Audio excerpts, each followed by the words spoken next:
And then I'll pipe to thee that Grecian tale, how Cynthia loves the lad Endymion, and hidden in a grey and misty vale, hies to the cliffs of Latmos, once the sun leaps from his ocean bed in fruitless chase of those pale flying feet which fade away in his embrace.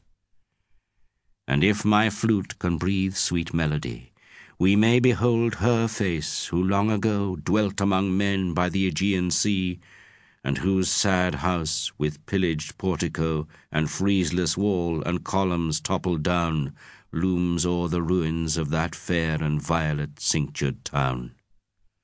Spirit of beauty, tarry still a while.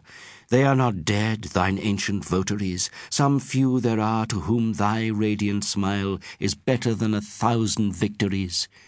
Though all the nobly slain of Waterloo rise up in wrath against them, tarry still, there are a few who for thy sake would give their manlyhood and consecrate their being.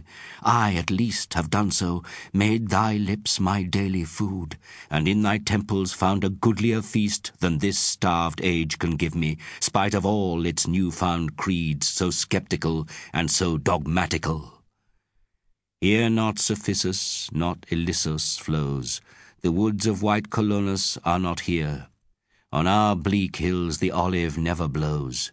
No simple priest conducts his lowing steer up the steep marble way, nor through the town do laughing maidens bear to thee the crocus-flowered gown. Yet tarry, for the boy who loved thee best, whose very name should be a memory to make thee linger, sleeps in silent rest beneath the Roman walls, and melody still mourns her sweetest lyre.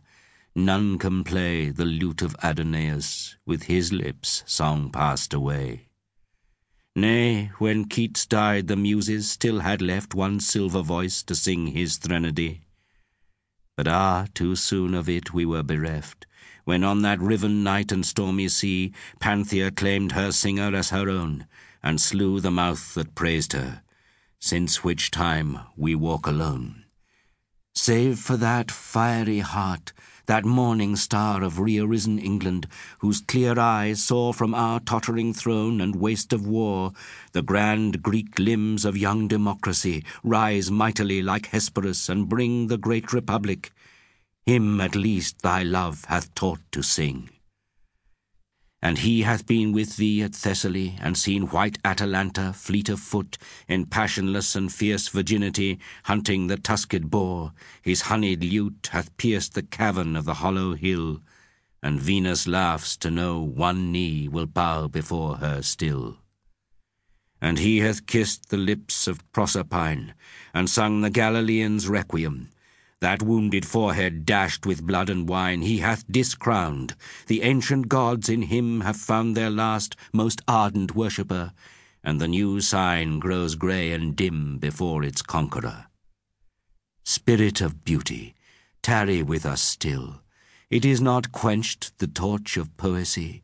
The star that shook above the eastern hill holds unassailed its argent armoury from all the gathering gloom and fretful fight.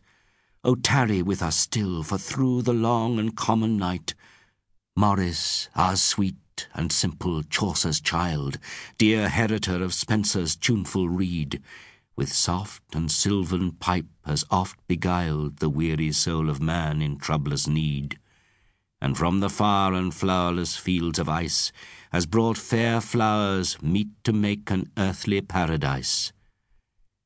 We know them all. Gudrun, the strong men's bride, Aslog and Olafson, we know them all.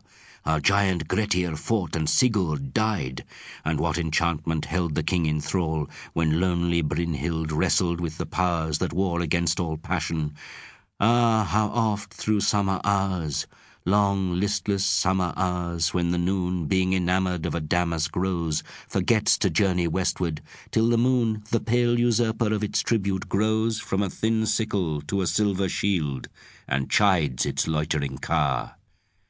How oft in some cool grassy field, far from the cricket ground and noisy Ait at Bagley, where the rustling bluebells come almost before the blackbird finds a mate, and overstay the swallow, and the hum of many murmuring bees flits through the leaves, have I lain poring